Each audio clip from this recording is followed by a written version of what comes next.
ما شاء الله هنا.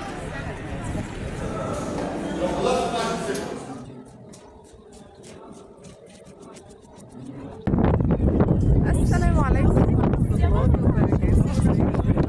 يا رب تكونوا بخير. بسم الله والصلاة والسلام على رسول الله سيدنا محمد وعلى آله وصحبه وسلم. النهارده جايبه لكم فيديو جديد من قناة يلا بينا في الدنيا. وهنلف فين النهارده؟ بإذن الله هناخد جولة زي احنا شايفين كده في القلعة والممشى والحاجات دي. الشمس مكسورة النهارده الحمد لله، كان في أمطار كمان، الأجواء أكثر من رائعة، الناس ياما، حاجات كتيرة، الواحد حتى جاب الشمسية بس الحمد لله إن شاء الله ما نحتاجلهاش. إن شاء الله هناخد جولة تعجبكم. متنساش اللايك والشير والاشتراك في القناة وتفعل زر الجرس عشان كل ما توصلكم كل جديد، واكتبوا لنا تحت في الكومنت حابين فيديوهات عن ايه تاني. بس كده ويلا بينا نبدأ الفيديو بتاعنا.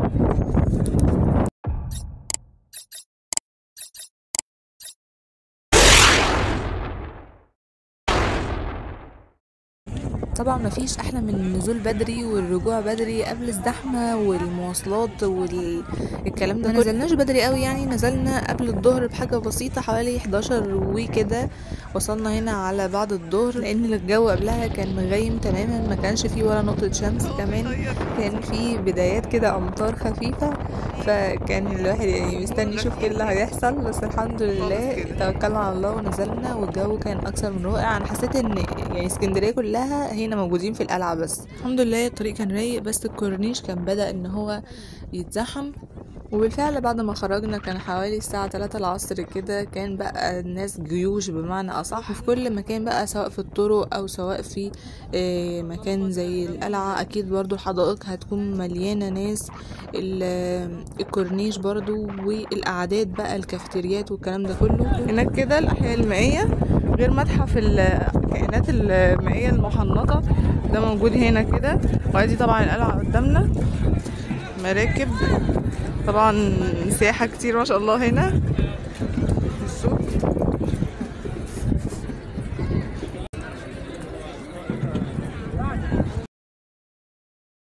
طبعا تذاكر الأحياء المائية 20 جنيه للفرد، أما بالنسبة لتذاكر القلعة بتكون 60 جنيه للناس الكبيرة و30 بالنسبة للطلبة، يعني المصريين غير الطلبة 60 جنيه للفرد. ده الكائنات المحنطة بقى. هنبدأ ندخل دلوقتي من هنا للقلعة ونشوف الدخول والحاجات دي. طبعا الدفع بيكون فيزا مش كاش، ومتاح الحجز اونلاين، وكمان متاح الQR الرمز اللي قدامنا بتدخلوا عليه وتحجزوا من خلاله بدل الوقوف في الزحمه. اخيرا دخلنا بعد حوالي ما يقرب من ساعة علشان نقطع بس التذاكر.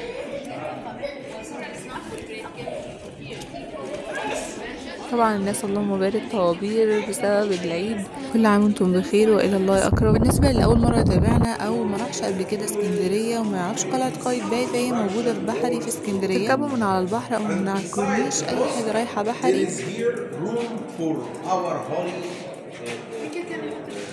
طبعا المنطقة اللي احنا فيها حاليا منطقة المسجد، والمسجد كان عبارة عن حجرتين زمان. الحجرة الأولى بتكون خاصة بجلوس الشيخ، والحجرة التانية بتكون خاصة بمستلزمات المسجد من زيت ومصابيح كتب كده، وده يعتبر تاني أقدم مسجد في اسكندرية.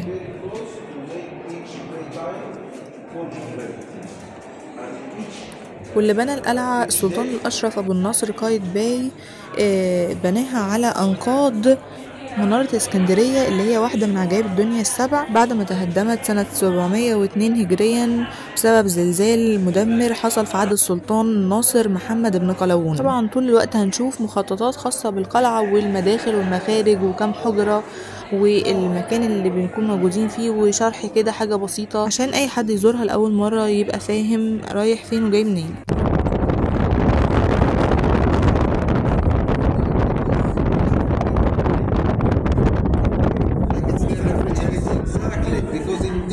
Not have a bridge there. Yeah. And they make some hole. هنلاقي ان الحجرات ياما جدا وكلهم شبه بعض، وهنلاقي في حجرات كتير وخصوصا في الادوار العليا فتحات دفاعيه للجنود. والسور الخارجي للقلعه كان فيه برضو ابراج دفاعيه في الاربع جهات، واكيد كل ده لصد هجمات الاعداء. القلعه كان شكلها مربعه الشكل، وكانت عباره عن 3 ادوار، وكانت الميه بتحيط بيها من 3 جهات.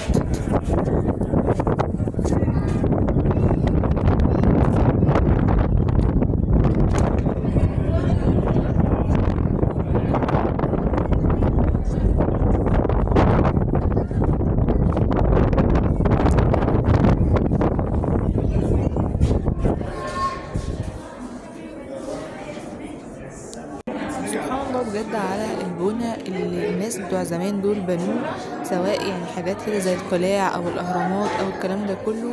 يعني سبحان الله ازاي الحاجات دي شيدت بالطريقه دي كده، وان هي تفضل تبقى وتظل لحد وقتنا ده، يعني حاجه برضو اللي هو واو. يعني عاوزه اقول لكم لو هتدخلوا الاحياء المائيه فادخلوها الاول قبل ما تدخلوا القلعه، لان يعني بعد موضوع السلالم اللي هو كل سلمه والتانية مش عارفه قد ايه يعني بس السلمه عاليه فبجد بتهد الحيل. فبعدها انتوا هتبقوا عاوزين ان انتوا تروحوا وتريحوا وما تطلعوش او تنزلوا تاني. بالنسبه للمنطقه دي اسمها سقاطه الزيت علشان بتربط الدور الاول بالدور التاني، وعشان بيصبوا منها الزيت السخن على الاعداء.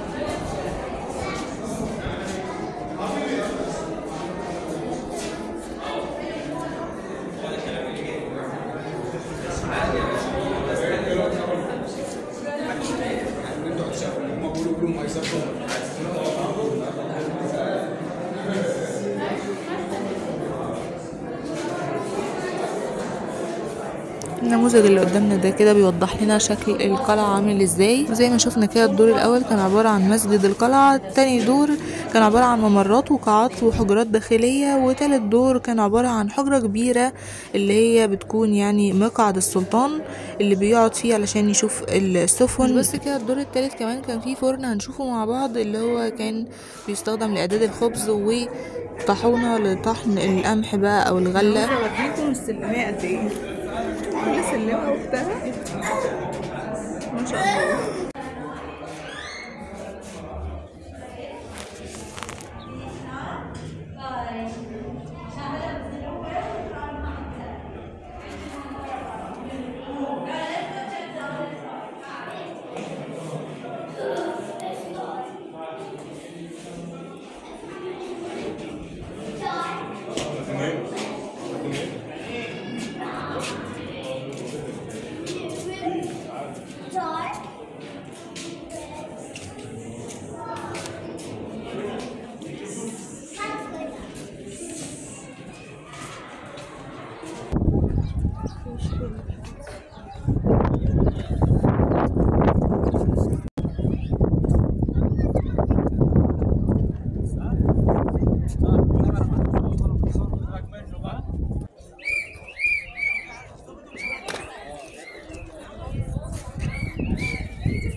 الراجل ده ما ينفعش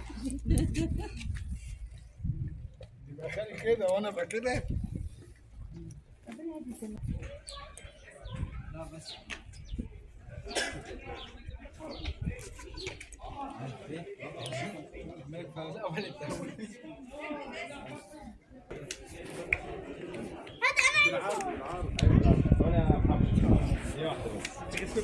عايز اجيب بس الزاويه دي. الذهب يحسن ولا الذهب؟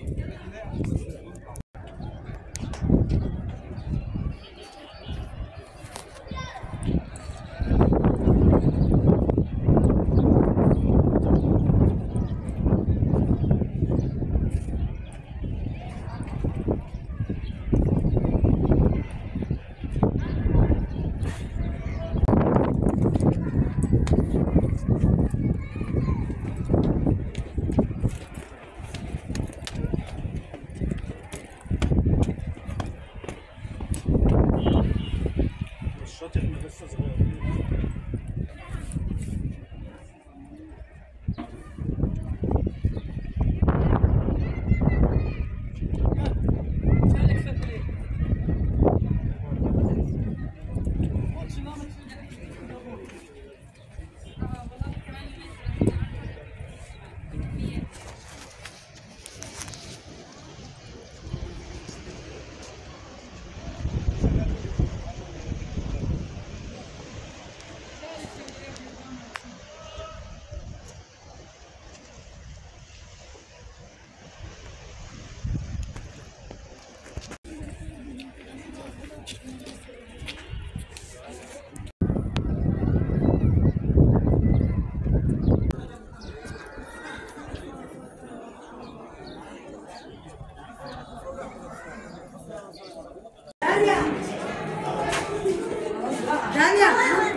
الدور الثالث بيتكون من مجموعة من الممرات تحتوي على 28 حجرة مربعة الشكل لمراقبة السفن الأعداء اللي بتدخل الميناء لتخزين الأسلحة ومعدات القتال الأخرى. ايوه في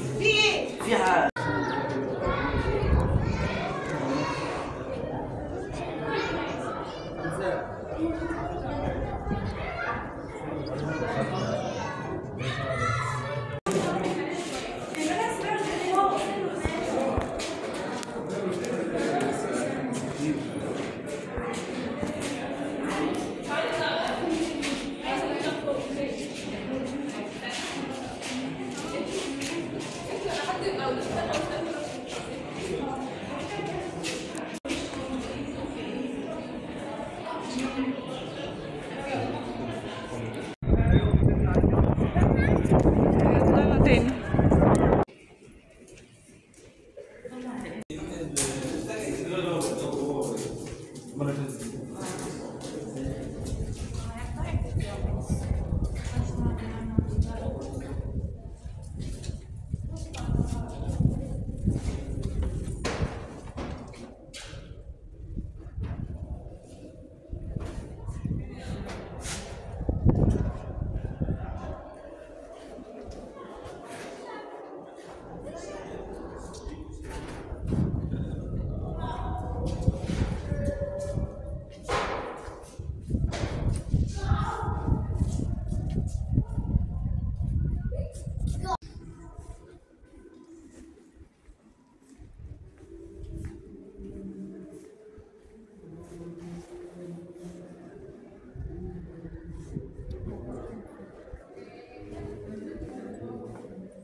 هنا الدخلية دي كانت مخيفة شوية بسبب ان مفيش حد خالص، وكانت شبه افلام الرعب كده بتاعت زمان لما كان يدخلوا عشان يستكشفوا بيت او مكان. مش عارفة كانوا بيدخلوا ليه بصراحة، يعني انسان لما كده ما يدخلش.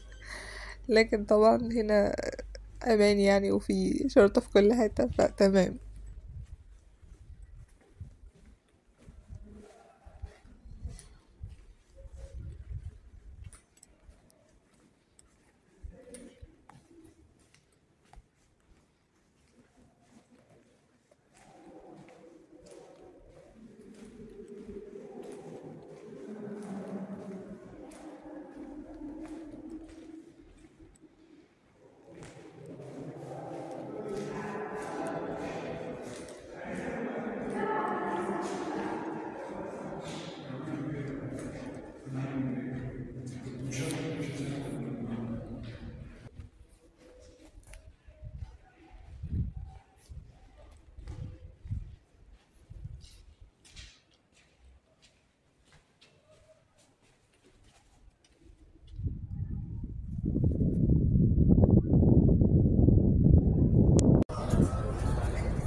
بس هتنزل بقى بتاع بقى انت ضيف معاك